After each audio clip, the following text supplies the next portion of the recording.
نصلي على النبي ونبدأ بسم الله. فيلمنا بيبدأ بشلة أصحاب هالس، ليزا وتابي وشيلبي، وكمان معاهم صديقهم فيكتور، وكانوا مرتبطين ببعض من وهم يعني بيقولوا على السكر أوكر. بس انت عارف يا عزيزي الدنيا تلاهي. لما كبروا فضلوا ال3 بنات على اتصال ببعض، بس بعدوا عن فيكتور لأنه كان عيل يعني رزل حبتين 3. وفي مرة كانت خارجة شيلبي مع حبيبها روب، وكانوا رايحين رحلة يغيروا جو. وكان روب من هوايات سباق العربيات، يعني طول ما هو ماشي على الطريق لازم يسابق أي عربية معدية، يعرفها أو ما يعرفهاش. وشوية وبتدخل معاه عربية تاني في السبق، بس شيلبي بتقول له اهدى يا عم الحاج، عاوز أروح سليمة. فبيقول لها أنا ما عملتش حاجة، كل اللي عملته إني سخنتهم بس، يعني ماليش دعوة. هما اللي لما صدقوا يلاقوا زفة ويدخلوا فيها. وبيوريها إن الطريق بقى عبارة عن سباق، ده حتى العربية النقل اللي معدية دخلت في السباق. وشوية الفار بيلعب في عب روب، وبيحس إن في عربيتين ملازمينه طول الطريق،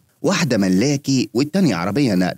وشوية كمان وبيلاقي بنزين على الطريق، فبيقول لها كويس اهو ننزل نفول لحد ما يشدوا هما شوية. بس أول ما بيدخل البنزينة العربيتين بيدخلوا هما كمان يفولوا. وبينزل روب وبيتعرف على واحد اسمه بيرت، وبيعرف إنهم رايحين على سنسيناتي. فبيقول له يا محلى الصدف، ده أنا كمان رايح هناك، أهو نسلي بعض على الطريق شوية. وبيرت بياخد بعضه وبيدخل يجيب طلبات من الماركت. وشوية وبيحصلهم روب، وبتفضل شيلبي في العربية لوحدها، وبتشوف واحدة كانت في العربية النقل من ورا، فبتستغرب إيه اللي مقعدها في العربية. في الوقت ده كان بيرت قال لروب إنه اتعرف على سواق العربية النقل، وإن في طريق مختصر هيوصلهم أسرع للولاية اللي رايحينها، وبيعرفهم إنهم يمشوا وراه أو يلاقوا بعض في الطريق. وبيبدأوا ال3 يتحركوا على الطريق. وبتحكي شيلبي لروب إنها شافت واحدة في العربية النقل. قال لها استحالة، أكيد بيتهيألك، أنا شفته كان لوحده. وشوية وهم على الطريق بتشوف شيلبي نفس الست، وكانت ماسكة ورقة مكتوب عليها أبوس إيديكوا هيلب مي، بس ملحقش روب إنه يشوفها. وشيلبي كانت مرعوبة، وهوبا بيلاقوا الورقة طارت ولزقت في الإزاز بتاعهم. واتأكد روب إن في واحدة محتاجة مساعدة. وبين كده الليلة هتقلب غم عليهم. الست اللي في العربية النقل بترمي نفسها والعربية ماشية، فبينزلوا بسرعة عشان يطمنوا عليها. وبينزل معاهم كمان بيرت، والتاني بيكمل في الطريق بسرعة. وبيرت بيطلب من روب يروح يلحقه ويصور نمر العربية عشان يعني يبلغوا عنه. وبياخد روب العربية وأنظرن وراه، بس للأسف فجأة العربية بتختفي وما بيلحقش يصورها. ولسه روب بينزل من عربيته يدور عليه، بيلاقي المطرطش راجع في وشه وكان هيدوسه. فبيطلع يركب عربيته بسرعة، وللأسف العربية بتغرس في الطين وهو بيرجع لورا. وبيفضل يحاول روب يخرج العربية عشان يحصله بسرعة قبل ما يرجع يأذيهم. في الوقت ده كانت شيلبي بتحاول تطمن البنت إنها تكون كويسة، بس ما كانش على لسانها غير كلمة واحدة: ابعدي عني ابعدي عني. ولسه بتقول لها أنا اللي رميت نفسي، هوبا بتلاقي العربية النقل راجعة تاني. وبعد صعوبة قدر روب يحرك عربيته وبيطلع وراه. وأول ما بيوصل ليهم بيلاقي بيرت مرمي على الأرض، فبيفضل يلف بالعربية عشان ما يدوس عليه. وبيعمل روب حادثة بسيطة بعربيته، وبسرعة بينزل وبيفوق بيرت، وبيعرف منه إن المطرطش رجع وضربه وأخد البنات، وإنه دخل في طريق الغابة. وبسرعة بيركبوا عربية بيرت وبيروحوا وراه. وشوية وبيلاقوا العربية مركونة قدام كوخ. وبيقول بيرت لروب إنه هيدخل هو لوحده، وإن روب يفضل مستني في العربية. وبيقول له وعدني لو حصل لي حاجة تخلي بالك من عيلتي. وفي الكوخ كان الراجل المطرطش بيبلغ الزعيم بتاعه إن البت رمت نفسها من العربية، وبيرت كان مستخبي وبيسمعه وهو بيتكلم. أما روب كان في العربية، وفجأة بيسمع صوت راديو لاسلكي، فبيفضل يدور حواليه وفعلا بيلاقيه. وبيرت كان قدر يخلص على الراجل اللي جوه ورجع لروب.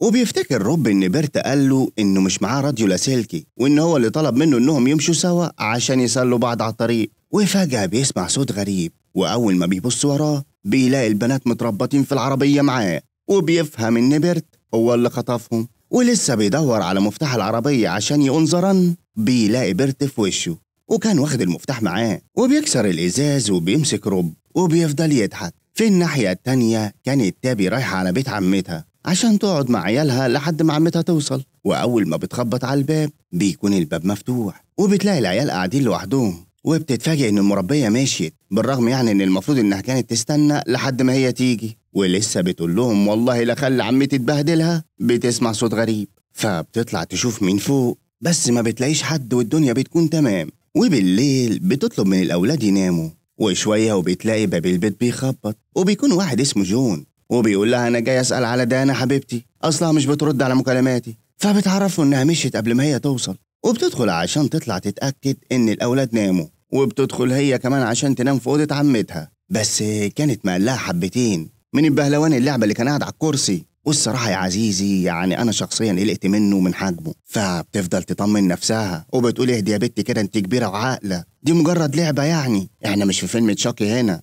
ولسه هتقرب وتلمسه هوبا بتسمع صوت رعد عالي لدرجة إن البت كانت هتلزق في السقف من الخضة، وشوية وبتلاقي التلفزيون بيشتغل لوحده. الله بقى كده قلبناها رعب. بس قالت يمكن الكهرباء بتعلق من المطر، وبتاخد بعضها وبتحاول تنام لحد يعني ما الليلة المنيلة دي تعدي. وأول ما بتغمض عينيها المنيل البهلوان ده بيتحرك ولسه هيقوم من مكانه وأنا هطلع أجري، فجأة بتصحى على صوت جرس التليفون، وبتكون عمتها عاوزة تطمن عليها وعلى العيال، وبتقول لها إن كله تمام وقشطة صباح الفل، بس البهلوان الكبير اللي هيجلطني ده هو اللي مشكلة بالنسبة لي. قالت لها بهلوان إيه؟ أنا مفيش حد عندي من الكلام اللي أنت بتقوليه ده. قالت لها يا عمتي الله يهديك ركزي، أنا لسه سايباه في الأوضة. وهوبا البهلوان بيتحرك وبيقوم من على الكرسي، فبتلف باتي ظهرها ويا ريتها ما لفت، ما بتلاقيش حاجة على الكرسي. فبتاخد بعضها وانظرن على أوضة الأولاد، وعمتها على التليفون عمالة تنادي عليها، وبسرعة بتقفل عليها الباب وبتصحي العيال،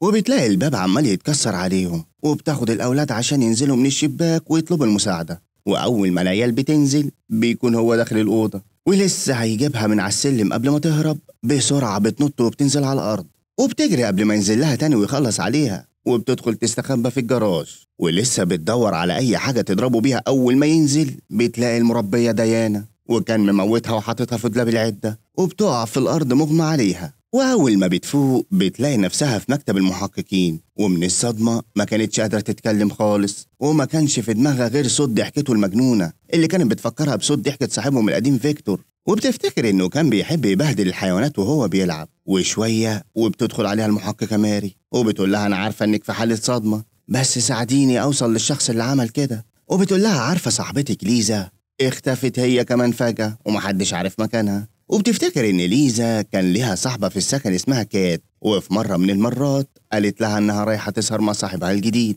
وكان وقتها قاعد في فندق بيري. فبتقول لها ليزا إن الفندق ده مهجور ومحدش بيدخله خالص. قالت لها أصله لسه جديد في المكان، وبتعرفها إنها هتروح مع حبيبها ومش هتتأخر. وتاني يوم الصبح بتقوم تدور على كات، بس للأسف ما كانتش موجودة في أوضتها، ولما بتحاول تتصل تطمن عليها برضه ما كانتش بترد. فبتقلق لأنها عمرها ما اتأخرت خالص، وبتاخد بعضها وبتروح على الفندق عشان تطمن عليها. وأول ما بتوصل بتجمد قلبها وبتدخل لأن المكان ما كانش مطمن خالص، وبتلاقي الباب مقفول، ولما بتخبط بيرد عليها واحد من ورا الباب، ولسه هتسأله على كات قال لها الفندق كومبليت ومفيش مكان، وبيسيبها وبيدخل. فبتفضل قاعدة قدام الفندق وبتتصل على مايكل صاحبها يجي يساعدها، وبيفضلوا قاعدين حوالي ساعتين ولا حد دخل ولا حد خرج. وهنا بقى بتيجي في دماغها فكرة، وبتطلب من مايكل يروح يخبط لأنه شغال في الصحة، ويقول إن في شكوى جت ضد الفندق وإنه لازم يدخل يتأكد من نظافة الفندق، وبكده هيقدر يدخل ويدور على كات ويطمنها.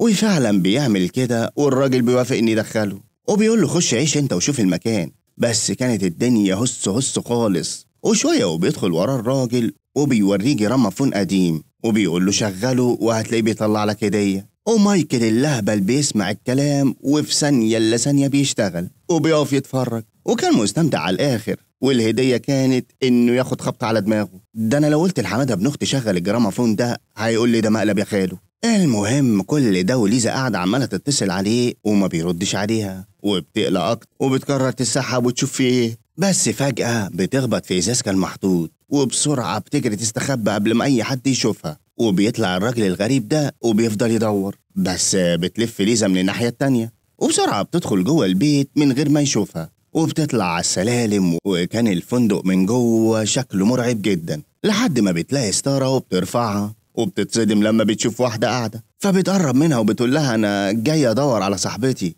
وكانت يا عيني مرعوبة على الآخر. وبتفضل تقول لها استخبي بسرعة عشان المجنون جوه، وبتعرفها إنه حبسهم كلهم ومش مخلي أي حد يخرج من المكان. فبتاخدها وبتخبيها وكمان بتغطيها بملاية. وفجأة بتسمع ليزا صوت، ولما بترفع الملاية بتلاقي حد تحتها بيتحرك، وبتصدم لما بتلاقي جثث كتير. والكارثة بقى إنها كمان بتشوف صاحبتها بس كانت لسه عايشة، وبتفضل تطلب منها إنها تساعدها، ولسه بتوطي عشان تفك صاحبتها بتشوف دم على جزمة الست اللي كانت مفكرها محبوسة زي الباقيين، وبتتأكد إنها من ضمن فريق المطرطشين. وأول ما بترفع راسها بتلاقي الست المجنونة عمالة تضحك وبتخلص على صاحبتها. وبنرجع لباتي اللي كانت لسه ما فاقتش من الصدمة، وأول ما المحققة بتفكرها بأسامي أصحابها زمان بتنطق وبتقول لها إيه اللي حصل معاهم، وبتقول لها إن في ولد في البلد دي عنده حالة نفسية وكان بيعمل جرائم كتير، وإنه اتحبس في مستشفى المجانين، وكان ليه ضحكة غريبة كده مستفزة مرعبة بس كان متميز بيها.